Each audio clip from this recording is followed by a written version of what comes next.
What's up guys, Sal here. So the Google Pixel 5 was in the news for a couple of reasons. First, due to the reports that it will ditch the premium Snapdragon 865 SoC in favor of a Snapdragon 765, which is an upper mid-range processor. Google is doing this to keep the cost down since the Snapdragon 865 is forcing Android smartphone makers to push the prices this year. Also, we learned that Google is ditching the Soli radar chip on the Pixel 5 because I guess it was holding back Google from doing many things such as a modern edge-to-edge design and also prevented them from selling the handset in many of the big key markets. And now the Pixel 5 is in the news again, and not for a very good reason.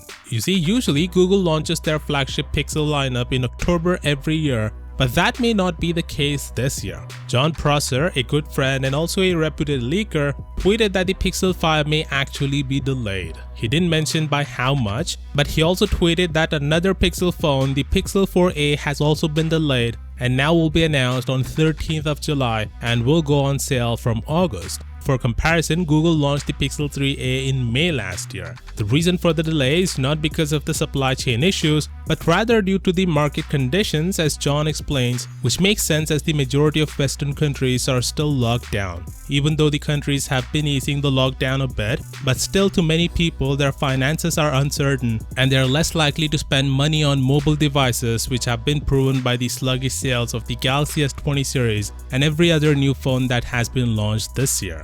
But Google also need to understand that there are people who want a new device right now, and certainly there are people who have been waiting for the Pixel 4a, especially after the Pixel 3a became a very good value for money device last year, and the delay could make them look for another device from another company. In my opinion, delaying the Pixel 5 makes sense a bit, but not the Pixel 4a since it's rumored to cost just $299 for the 64GB variant. If people wanted an upgrade, I don't think they would think much about spending this amount of money on a phone even during this pandemic that's going on right now. Anyway, we have more evidence from Google itself about the prices of the Pixel 4a and Pixel 5. The details come from a recent survey that Google conducted. The survey suggested that the Pixel 4a could cost $349, which is in line with the leaked price of the 128GB variant, and then later launching premium Pixel, aka the Pixel 5, could cost $699. At $699, the Pixel 5 will undercut most 2020 Android flagship phones by a few $100s.